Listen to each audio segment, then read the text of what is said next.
আসসালামু আলাইকুম। আবারও আসলাম আপনাদের মাঝে।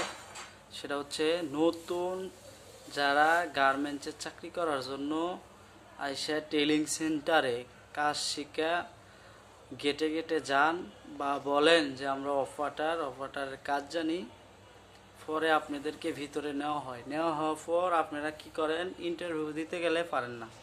তখন তারা বুঝে হালায় যে আপনি টেলিং সেন্টার থেকে কাজ শিখে আসছেন। আসলে টেলিং সেন্টারে আপনারা মানুষের কথা শুনে টাকাগুলো নষ্ট করবেন না। আপনারা প্রথম অবস্থায় টেলিং সেন্টারে কাজ শেখার আগে আপনারা কি করবেন, সর্বপ্রথম একটা নর্মাল কোনো ফ্যাক্টরি থাকলে সেখানে আপনারা বেতন অল্প, তারপরেও আপনারা ওই ফ্যাক্টরিতে চাকরি করবেন।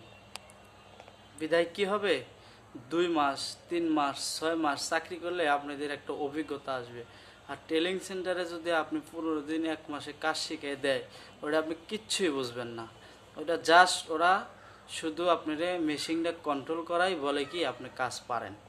আর আপনি গার্মেন্টসের আবহাওয়াও কিছুই বোঝেন না। আপনি যখন গেটে যান তখন আপনার কিছু ইন্টারভিউ নিলে তখন আপনি বলতে পারেন না, তখনই তারা ধরে নেয় যে আপনি টেলিং সেন্টার থেকে কাজ শিখে আসছেন।